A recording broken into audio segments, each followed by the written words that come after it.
Welcome to the Color of Influence podcast, where you will hear conversations from influential people of color from around the world, from social media, and right here in your communities. These behind-the-scenes conversations will motivate you, inspire you, and encourage you. I am your host, Aisha Morgan, and let's meet today's guest.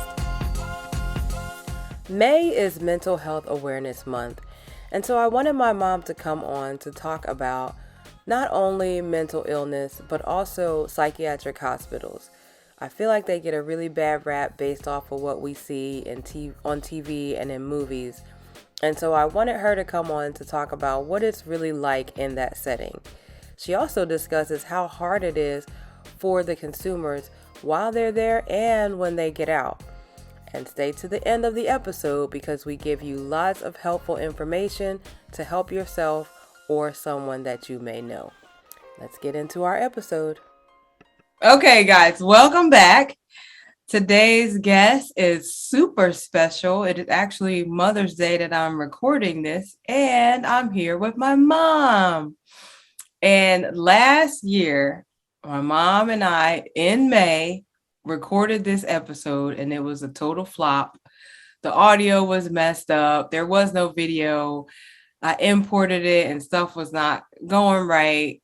So I scratched the episode, and we were supposed to re-record it and never did. So a year later, here we are.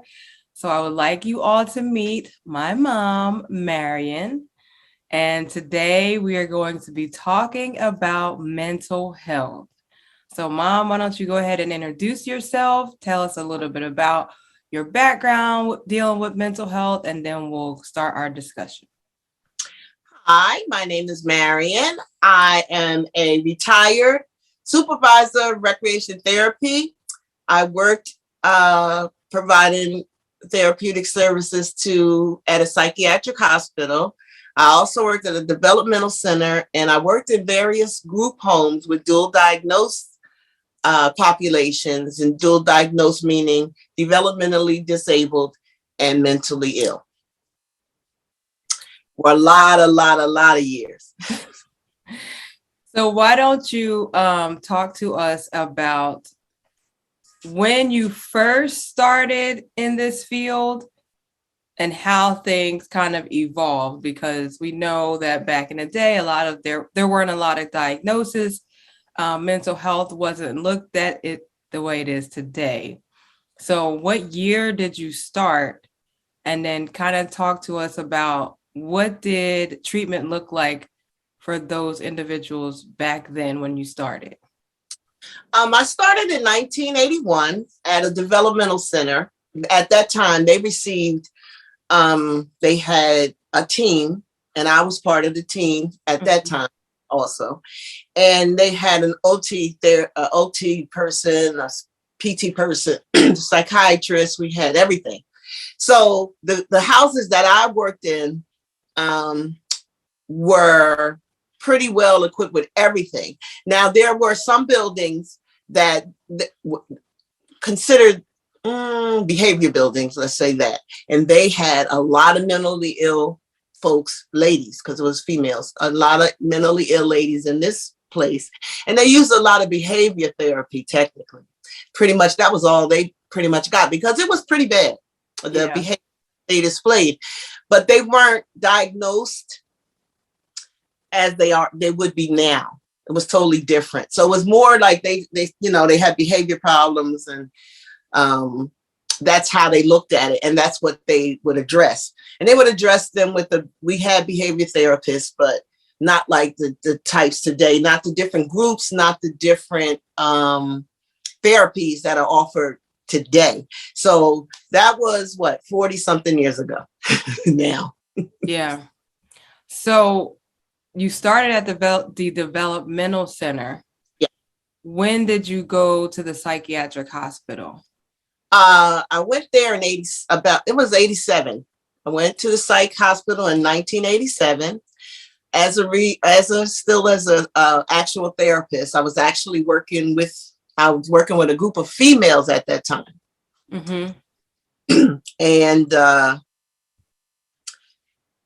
it was something to behold. I was with young females. They were all my age. So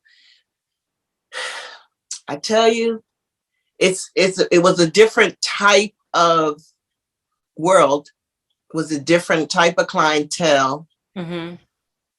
You know, it was like working with your peers. But once you were there and you saw what they were dealing with, Mm-hmm. it was an eye opener. I can say that. So when you say what they were dealing with, do you mean the consumers or do you mean the I mean, employees? the consumers and what mental illness really looked like. So why don't you talk to us about that though? Because you don't have to name names or anything, but just describe what it looked like back then. Because I think that a lot of us who think of mental illness and psychiatric hospitals back in the day, we think about things we saw on TV. So people in straitjackets, in white rooms, and, you know, walking around, talking to themselves with, you know, gowns on, like hospital gowns, kind of isolated, screaming in rooms that are like closed off. That's what, you know, the majority of people think when they think of a psychiatric hospital. So what really did it look like back then? I mean, 1986, you know, that was a long time ago. Was it similar or? Yes and no. Everyone was housed in day rooms. So there was like about 30 some odd folks on one ward. Mm-hmm. There are quiet rooms, but there were there were straitjackets, but there had to be a special case to have straitjackets. There were no straitjackets, but they did use medication. Was more medication, and the new medications were coming out. Zyprexa was just coming out. It was a big deal, and it really on quite a few people.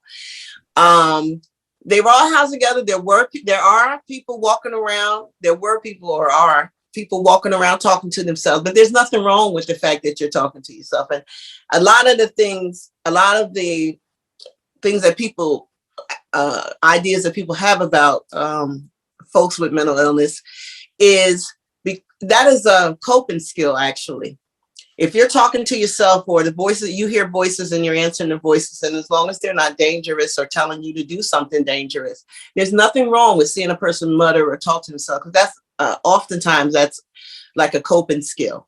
And sometimes they would scream. Mm-hmm. And it's pretty bad when you see a person really being tortured actually by internal stimuli is what it was called. And it's hard. But once you realize what's actually happening and why, which is the problem, most people don't understand the why of mental, period. They don't understand, you know, you see somebody acting wild or different from the average, and then, you know, we're afraid of what we don't understand. Right. So, you know, seeing somebody just walking around muttering, or there were people who had, somebody may slap their face. There was a lot of things that would happen, and that was self-injurious behaviors, and we had some. It's not regular, but the average person in the psych hospital is it's just me. It's just me with a little extra. Okay. I have not been able to manage my illness, and that's all. You see, the same people are on the street, possibly able to manage them, and you don't even know. So it might be serving you in a restaurant, maybe working in the grocery store. You have no idea because they manage their illness. And mental illness does not go away. You can't cure it. You can fix it. Technically, they're just managing the illness. So with patient and behavior therapies and that like. Okay. So when you think about like The Shining. Is that what it looked like at the psychiatric hospital where you worked? No, they're just regular people. They try to. It's a homier type atmosphere with a whole lot of people in it. Mm-hmm. No, it wasn't like The Shining. It wasn't like the one with Nurse Ratched. It was, Yeah. It was a large area. The areas are large areas that house a lot of people, and then you have dorm style. You have dorm style rooms, Mm-hmm. like it looks more like a college dorm. Okay. You What go about to have the room where everybody hangs out. There was a small kitchen. They had bathrooms that used by more than one person, just like in a dorm. It was a dorm. Bedrooms are like the dorm. what about like from the treatment aspect of it back then? Were they using, I don't know, like Just shock medical. therapy? No, all of that was gone by the time. All So that was real. Like they really used to use shock therapy and stuff. They used shock therapy, and in the developmental center, they did it more than they did. Not while I was there. Okay. But I did work with a female who they recommended shock therapy, and they sent her down to Absecon, to a hospital where they actually did shock therapy on her because the type of illness she had would only respond to that. But she had to have special orders, and it was a whole deal. But none was done at the hospital that I worked in. Nothing like that. It was all medication, pretty much. There were straight jackets used, but that had to have a doctor's order, and it was very rare. Restraints were used. And we, as recreation, also had to learn how to tie a restraint. And we just, if I had to use it in my programs, but we never did. If I was on the ward, though, we had to learn how to tie them, to hand them to the staff, who they usually just put them in a chair. So it was a 4-point, 2-point, or 5-point for the developmentally disabled, usually, because that included your wrists, your ankles, and a lat belt. Okay. But it was 4, and it was just the wrists and the ankles, and it was a slip knot. And they just on them, and then every 15 minutes they were reevaluated. So if you were calmed down, you had to be really, really, really bad though. And then if you were calmed down, you came out. So did they have everyone separated by the severity of their mental illness? At the time, yes. There were really bad wards. We had what was called it was like ICU, but it was ICU, and they were intensive therapy. Okay.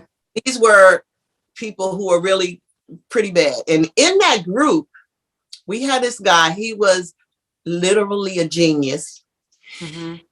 Tell you, he was a person who, he used to live in New York, and he went to Washington, D.C., and he climbed through the grates, and he literally got into the living quarters of the White House. Really? Yes, ma'am. He was absolutely a brilliant person. So, they always say there's a thin line. He was a genius. He really was. And he literally got in the White House. So when he got caught, he was on his way into the living quarters in the White House. Wow. Caught him. I also worked with another person who is quite famous right now. He's got laws on the books under his name.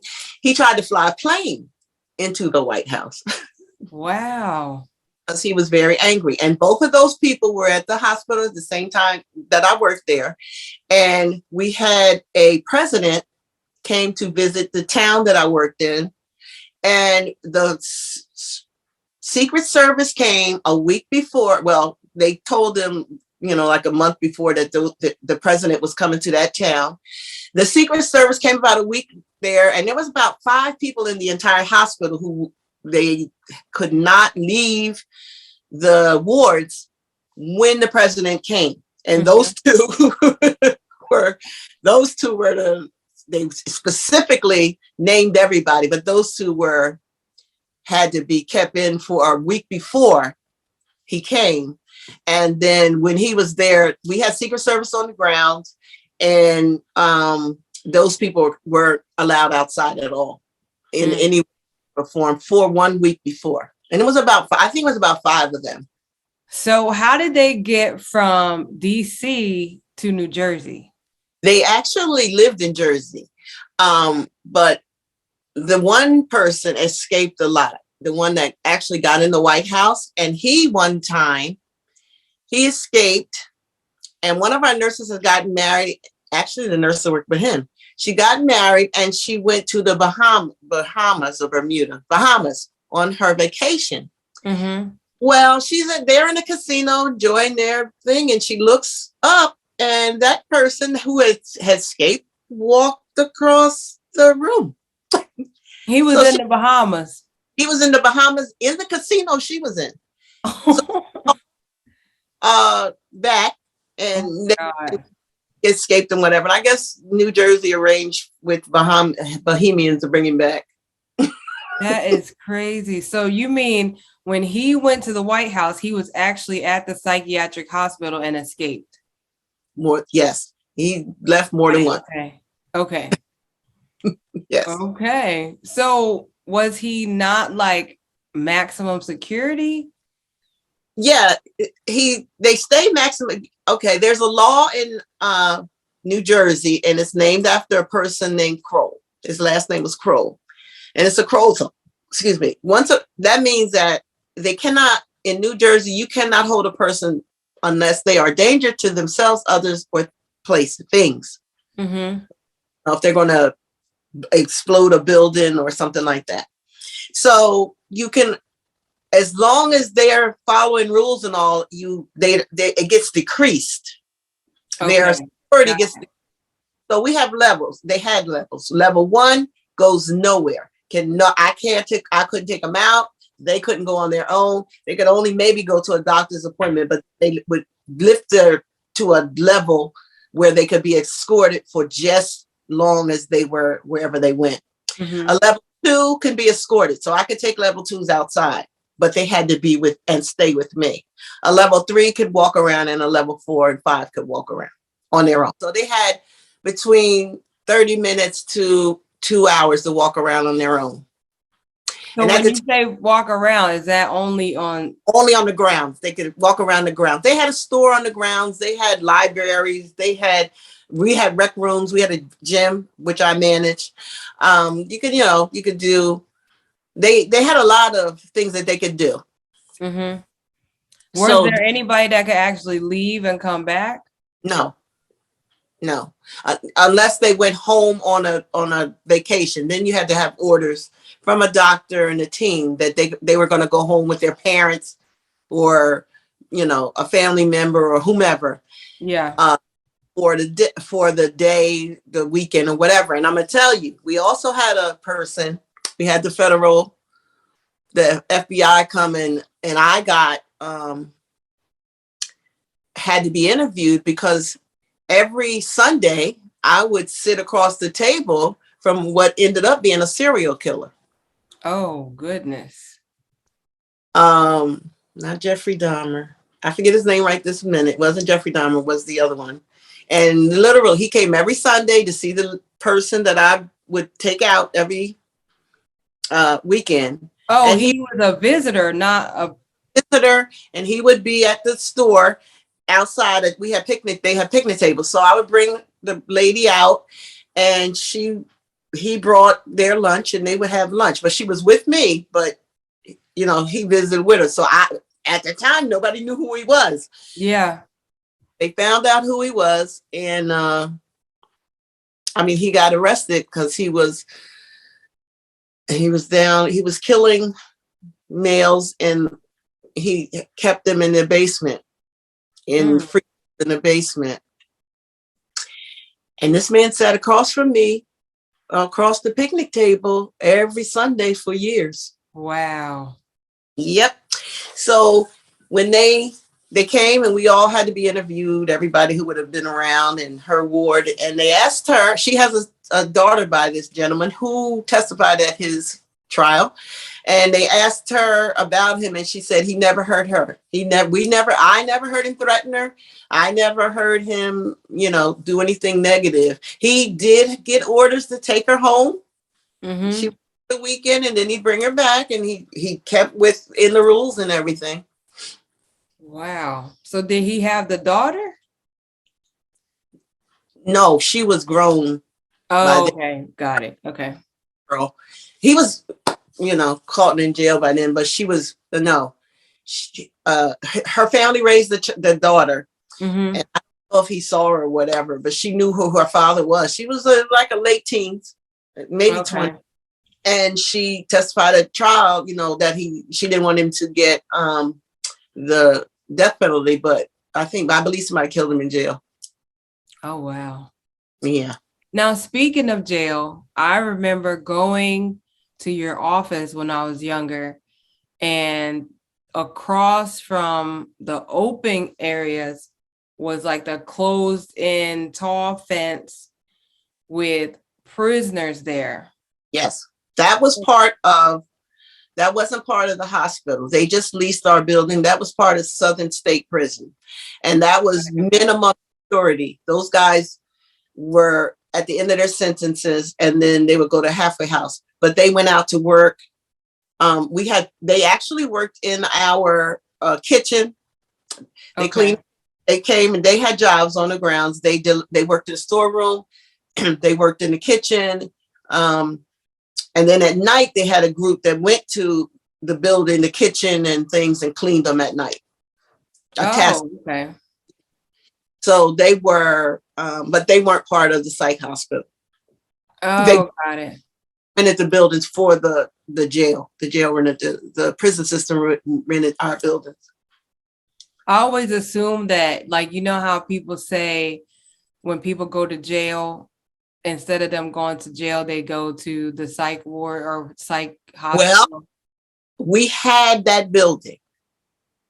That building was not guilty by reason of insanity, and it was those consumers were called the crows, meaning they had committed a crime, mm-hmm. which was, some of them were so heinous you would not believe it, but they committed a crime, and they were found not of sound mind. Okay. So they went to the psych hospital, and then we had a whole building full of those people.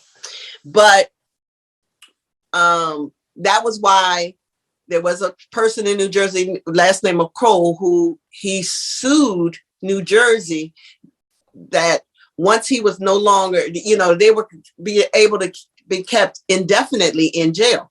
Mm-hmm.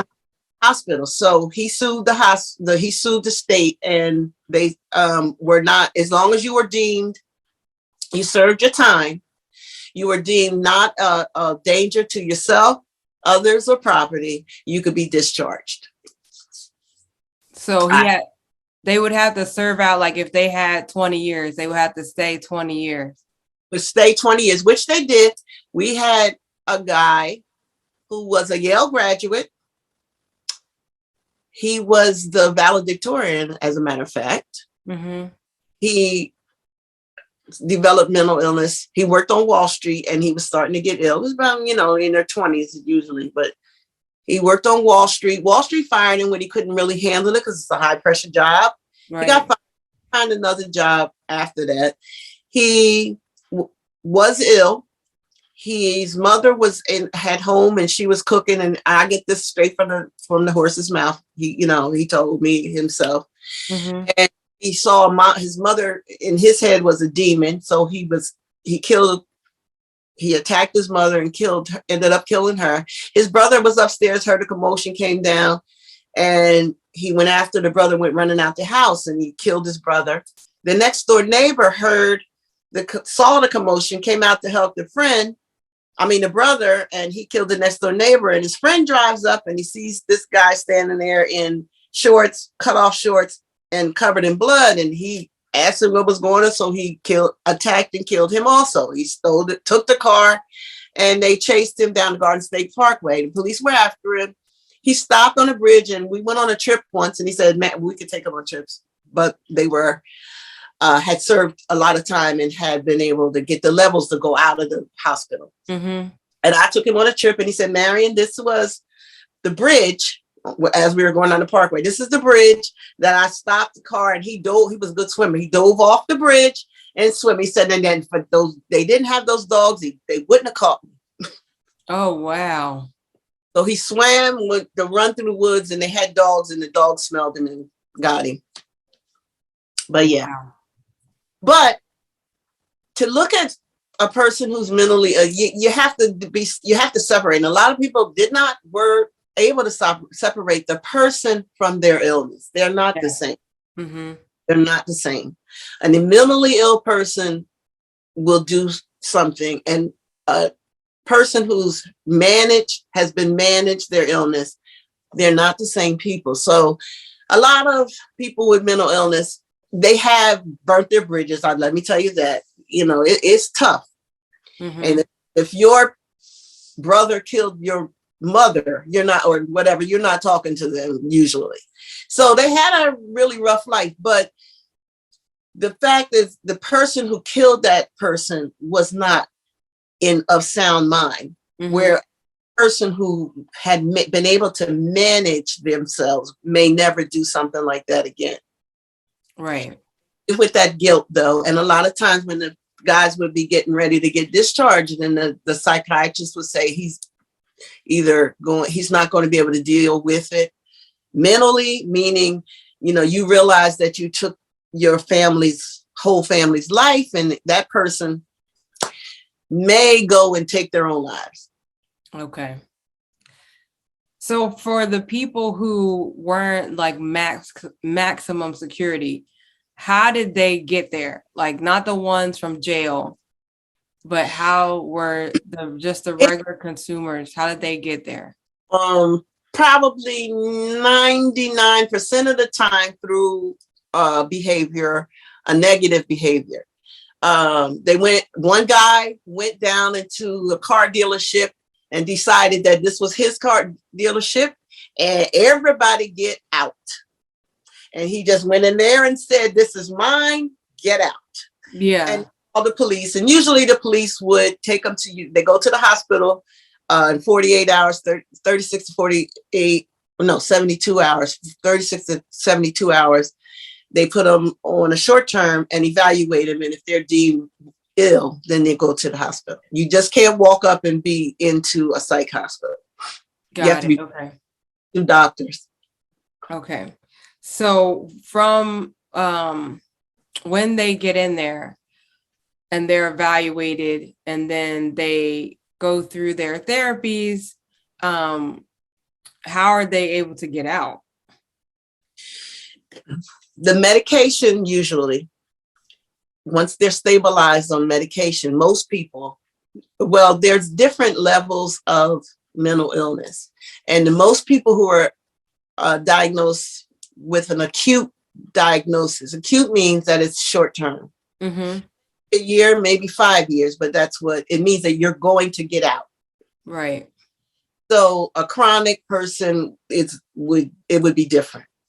So as long as they did all their therapies, we had team meetings. We had to be part of the team meeting, and we had to write on their team, on their papers work, what we were going to do. So OT, RT, PT, whatever they needed, mm-hmm. Was in everything, because everybody got offered recreation. And actually, the state of New Jersey received money because for recreation, because everybody had to be offered activities of some type. Okay. So the team consists of the nurses and the doctors, the staffing, social workers, the regular. Yeah. And if that person followed everything, they met all their goals, they're stabilized on their medication, and then the social worker would look for, or they would determine whether that person could live on their own, or they went in a group home, or they went to a halfway house, or whatever. Yeah. And then if that person was deemed okay, then whatever the housing arrangements would be, then they would be discharged to what, or go back home, go back to the husband. We had, there were young ladies there who had kids and husbands, and they go back to their husband and kids if they were deemed not a danger and they were okay. And there was lots of people like that. Mental illness is more prevalent than you think. Mm-hmm. And there was a lot of short-term people, 3 months, 6 months, a year, just had to be stabilized on the meds. And most people, just like a diabetic who's insulin dependent, have to continue with that insulin. A person with mental illness has to keep up their medication. And a lot of people are like, I feel okay. If I take, I feel mentally better. But if I keep taking this medication, I'm sluggish or I'm slow, or it takes me a minute to think of something. I'm not as quick as I would be if I wasn't on it. So they don't take it again. And then here we go again. And then the cycle starts again. And pretty much that's what I saw. Okay. We had returnees often because it's like, well, I'm feeling pretty good. I got a job. I'm working. I'm taking care of my kids. I'm doing whatever. So I must not only this medication anymore because I'm cured, but you're not ever cured. Right. And sometimes in the same combination of work, or sometimes it had to be a new combination because certain disorders eat away at the brain. So what worked when you first came may not work the next time. So there may have to be a new combination of medication for that person to get back to where they were. Yeah. So what about the ones that were not, like, they were going to be there for a while? What did their process look like? If they're not going to leave. They didn't want to leave a lot. We had a lot, and I worked afterwards in a group home with two who had the diagnoses. Their axis one was malingerer, meaning they were able to go out, but they didn't want to because it's safe in the hospital. They knew the rules, they knew what to do. But once you go out in the street or wherever you're going, the rules change. And that's scary to a lot of people. Right. And it was, I know what to expect here. I'm going to bed at this time. I'm eating at this time. I'm taking my med. They're going to call me from my med and say, take it at this time, do this, do that. I'm going to program. They're going to have this. We're going to whatever. But then when you get on your own in an apartment or a home or go back home, it's a whole different world now. And the chaos is chaotic. Yeah. To a lot of people. And so they wouldn't leave. Got it. Literally didn't tell, like this one lady, they told her she was going somewhere else. They packed up her stuff and took her to the group home. But they couldn't keep her in the group home because she kept running back there in court. Yeah. Because she didn't want to be there. She didn't know how, and I mean, I'm talking like 30, when she was there like 30 years. Oh, wow. And I was, about 30 years. So she didn't know any different. She didn't want to go. Yeah. And what she was there for was pretty bad. Arson, actually. That she set the house and burned her husband up in it. Mm. But it was 30 years ago. Right. And they, she was used to being there. She didn't want to go. Yeah. Probably just the PTSD too, maybe just. Probably. Yeah, it is. But unless what's coming, what the trauma the people have been through, it's really, really hard. The adjusting for some people, it's very hard to adjust because of it. The trauma, number one, is you go from what is considered normal to an institutionalized space, and everybody's telling you what you're going to do or not do. And coming up in their lives, most people who are ill have been through some type of trauma. The females have suffered sexual assaults and all kinds of traumas just because they're females. Mm-hmm. that may have been, that was ill. So there was so much going on. So now you have to be careful how you talk to them and handle them in the space, because anything could trigger. Yeah. And in situations or whatever. And then to have them, once they get comfortable and in dealing with what they've done, and then they're feeling, you've got them back to feeling better again. And you're going, now there's the trauma of, you're going to put me back, either I'm going back into a space that, was traumatic for me, could have been traumatic. So it's real hard. It's a real difficult life to live, number one, and and to treat. Yeah. And I believe that the females had it worse than the males. Not that it's not as traumatic for males, because it was, and there was a lot of PTSD, and there were a lot. I've seen multiple personalities, what used to be called multiple personalities. I mean, it was, and there was one male. It's rare for a man, but there was actually one man, and that was because of the trauma that he suffered. Mm-hmm. He had more than one personality. It was dissociative disorder. Yeah. So he didn't make it when he got discharged. He got discharged, and he could not. A lot of people just can't, and he was one. He couldn't. It's hard. It's difficult. And when you hear some of the stories and some of the stuff that these people have been through, you don't understand. I'm not going to say you understand you understand the behavior. No, you understand. You have a better understanding of what happened, where they went, where they went, and why. And when you're not in control of your mind, it's a scary place, and it's a lot, most times a dangerous place. And I want to say here that, anybody, if you feel anything like this, depression, if you feel something is not right, you need to seek help, and not be afraid to seek help. It's there. You just have to go for it sometimes, or you have to. When would that be something that y'all would offer, like at the psychiatric hospital? So people are being discharged. Were they able to contact like the people they were working with, the counselors, therapists, or whatever, in those situations? Or was it more of like, here's these numbers, you can call these people if something happens after? Usually, yes. Usually they would. There are teams out in the community. One I can remember is the PAC team.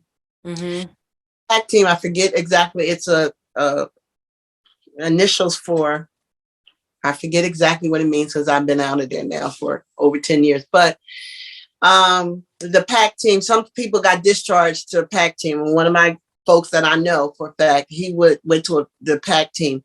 And what those people do, he lived on his own. The PAC team comes and they help you integrate back into society. You live on your own. They take you shopping, doctor's office. They help you set up doctor's appointments and that type of stuff. They help you with, going there and seeing your place where you're going, your electricity, how you pay your bills, your budgeting. They take them, whatever they need to do. That's what they do. They're a support team. Okay. And many different programs that worked with the hospital. Now, I just kind of want to shift gears a little bit. You kind of said that you felt like women had it harder than men, just based off of the population of people y'all had.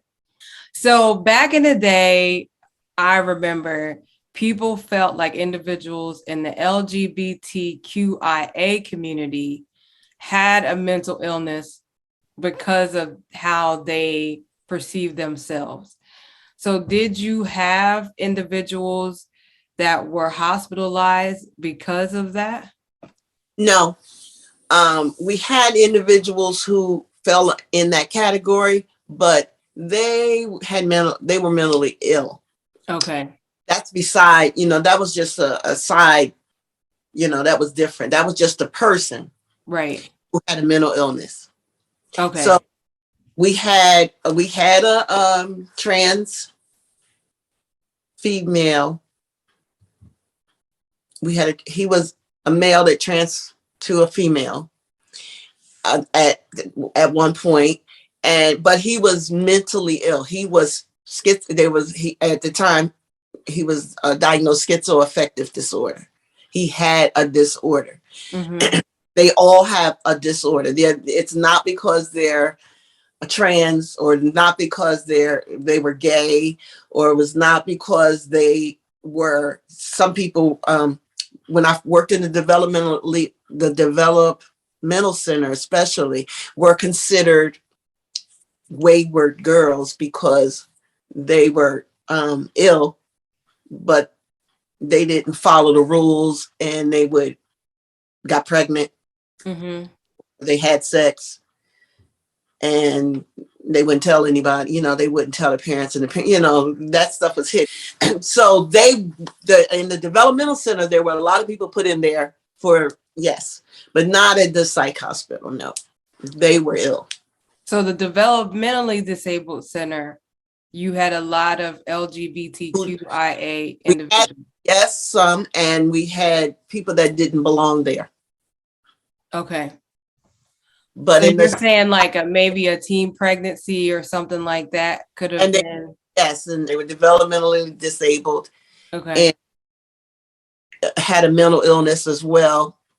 And they may have, well, in the developmental center, they probably ended up in there because they were, if they were gay, yes. And it was more so in there, and I'm not so sure why. But in the psych hospital, no. They were there. You had to be put by 2 doctors. So you were ill. Got it. Okay. Seriously ill, where it affected your daily life, Mm-hmm. where you did something atypical. Yeah. You burned down your home. You hurt someone. Did they consider postpartum depression? Was that something that someone could be hospitalized for? Yes, and we had several. Okay. And a lady that I worked with, she was assigned to me. She hurt her baby. Mm-hmm. But he stayed in her life. Her family stayed in her life. He was an infant when she did what she did to him. Mm-hmm. And she worked with me, and she worked up her levels very, she was a level to walk around, and she worked, and she got out of the hospital and went back home. Okay. And they brought her little boy to see her. Yeah. Well, that's good. So I guess just to wrap it up, tell us a success story that really stuck out to you from one of your consumers who was able to leave. Okay. I can tell you more than one actually, but one person was in the service, had post-traumatic stress, but they also had a mental illness, schizophrenia, Mm-hmm. was diagnosed with schizophrenia, ended up killed his mother. He stayed in the hospital about 30 years. He was in a building, a maximum security hospital, came to our hospital, was in our maximum security, worked the way up, Mm-hmm. out. Well, while in the hospital, took online courses for mechanics, saved money, did get veterans benefits and treatment. Got out of the hospital, bought a house, got a car, got a part-time job, and unfortunately, got throat cancer. Oh, wow. Yeah, and is now in the Veterans Hospital, but made it. Yeah, he just followed what his doctor said and And bought a house, in Egg Harbor Township. Bought a house, had a beautiful 4x4 truck, got a part-time job, had cats. A stray cat came to the house, so they had cats, and would call, and still talk to people, would call the hospital and talk to everybody. And unfortunately, like I said, got throat cancer, but was doing okay. Good. So it does happen and can happen. It does happen, but you have to, number one, recognize there's a problem, and you can do nothing with a grown person who refuses to recognize. And that's right now the problem with mental illness. Mm-hmm. It's a big problem that you cannot force a grown person who for a fact is ill to take medication, and you cannot seek help. Right. But I would encourage anybody, if you need help, the resources are there, but you have to reach out for it. You have to be the one that, you have to recognize that something's wrong. If somebody tells you something's wrong, try to look, because it's not always recognized. Well, it is. And a lot of people, first thing they do is turn to drugs and alcohol because they feel better. But you need to seek it's there. You need to seek the help, and you really don't want to be in a hospital. So the guy that successfully, was able to transition out, how much support did he get when he left? Because I feel like that's a big deal when you're trying to reacclimate into regular life, to have a support system. He had a PAC team, and he had regular psych visits. He had, he had as support. And like I said, he was a vet, so he had veterans hospitals behind him. But he, his medication was monitored, continued to be monitored. They would come and see that he was, doing okay, if he wasn't depressed, that he did have something to do, because just sitting in the house is not good either. Right. So they do offer day programs, but he had a job. So, he did okay. Good. Well, Mom, I feel like that was a lot of good information. As my mom said, please go out and seek help, whatever that looks like for you. There are many online services that are available. I know there's a website called BetterHelp, Better Health, or BetterHelp. I think it's BetterHelp. There's a suicide prevention line that you can contact. I know their number is 1-800-273-8255. And then there's also the crisis hotline. There's a suicide prevention online .org that you can use. There are many different services. And for those of us who know people, we cannot be afraid to suggest that our friends and our family members seek help, regardless of what we know, for them to get help. And sometimes seeking help is saying, Mom, Dad, sister, brother, I need help. Or to listen. I need somebody to listen. Yeah.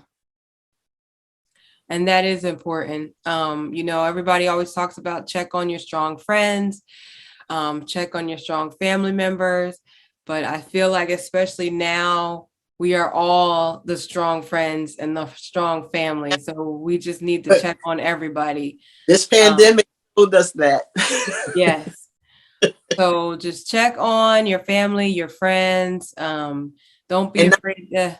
Looks okay is okay. Say that again.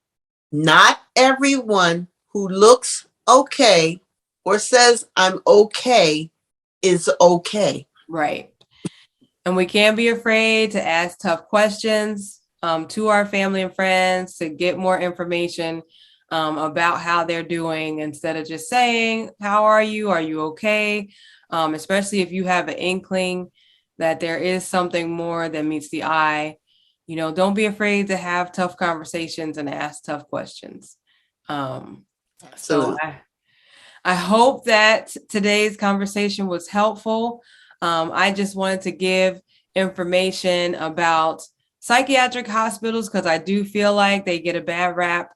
All right. Well, thank you, Mom, so much. That was a great conversation. I'm glad we finally were able to make it happen. Through all our mishaps. I know, even from today. Happy Mother's Day. Happy Mother's Day. Bye. And that's a wrap on another amazing episode. I know that you were just as inspired as I was after listening to that conversation. And to let us know how we're doing, don't forget to leave us a review, like, share, and follow the podcast. Also, make sure you follow us on all social media platforms at The Black Girl Blogger and check out our website, www.theblackgirlblogger.com. And the most important step, make sure you share the podcast with someone you know and tell them to share it with someone they know. And if you know someone who has an amazing story to tell, or if you yourself would love to tell your story, leave us a message on our website or any of our social media platforms so we can reach out to you and have you on the podcast. Until next time, peace out.